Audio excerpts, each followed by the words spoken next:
کر دے گا۔ پھر دو چیزیں ہیں، ایک حقوق اللہ ہے، ایک حقوق العباد ہے۔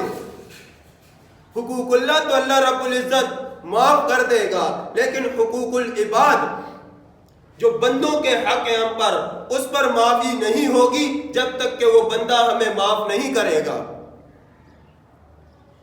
صرف یہ نہیں کہ اس کا مال چھین لیا یا کوئی اور چیز، ہر اعتبار سے، زبان سے اگر ہم نے اسے تکلیف دی ہے یا اس کی غیبت کی ہے یا اس کے پیچھے بہتان باندھا ہے یا تو اپنے جسم کے ذریعے، ہاتھ کے ذریعے اسے تکلیف دیے یا مال کے ذریعے اس کا حق دبا کے بیٹھے ہیں، یہ سارے حقوق العباد ہیں۔ اور جب تک یہ بندہ اسے معاف نہیں کرے گا، اللہ رب العزت بھی اپنے جنت کے دروازوں کو اس پر بند کر دے گا، کہے گا کہ جا فلاں کا تو نے فلاں حق مارا تھا وہ پورا کر کے آ جا، تو جنتی ہے۔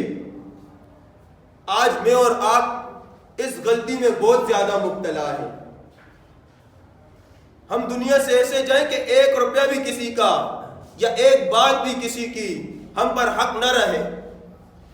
پیغمبر علیہ السلام نے فرمایا هل تعرفون من المفلس، کیا آپ جانتے ہو کہ مفلس میری امت کا کون ہے، غریب کون ہے، فقیر کون ہے؟ جیسے میرے اور آپ کے ذہن میں ہے کہ جس کے پاس مال نہیں، پیسہ نہیں، گاڑی نہیں، بنگلے نہیں، اسٹیٹس اسٹینڈر نہیں، وہ غریب ہے۔ صحابہ کا بھی یہی ذہن، فرمایا کہ لا درہم ولا دینار لا، کہ جس کے پاس درہم اور دینار نہیں وہ مفلس ہے۔ پیغمبر علیہ السلام نے فرمایا کہ نہیں، میری امت کا مفلس وہ ہے جو قیامت کے دن حساب اور کتاب میں میدان حشر میں کھڑا ہوگا۔ جب کھڑا ہوگا اس کے پیچھے دیکھا جائے گا نیکیوں کے پہاڑ لگے ہوں گے، 2-4 نیکی نہیں، نیکیوں کے پہاڑ لگے ہوں گے۔ اتنی نیکیاں لے کے آئے گا کہ شمار میں بھی نہ آ سکے، لیکن جیسے ہی اس کا نام اعمال کھلے گا تو وہاں سے کچھ لوگ اٹھیں گے، کہیں گے اے اللہ، یہ جو ہے ہمارے حقوق دبا کر بیٹھا تھا۔ وہ کیا حقوق تھے؟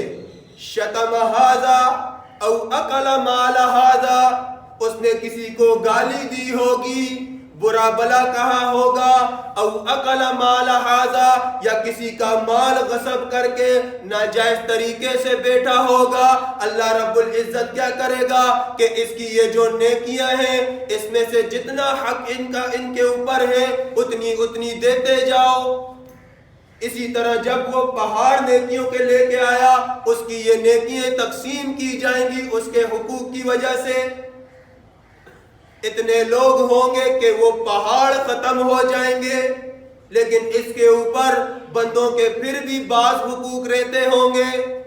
اے اللہ، اس کی نیکیاں ختم ہوگی جو لوگوں میں تقسیم کر دی اس کے حقوق العباد کی وجہ سے کہ اس نے کسی کا حق مارا ہوا تھا۔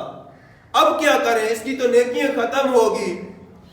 رب کائنات سونا رب یہ حکم دے گا کہ یہ جن کے حقوق اس پر باقی ہیں ان کے کھاتے میں جتنی برائیاں ہیں ان برائیوں میں سے اٹھا اٹھا کر اس کو دیتے جاؤ۔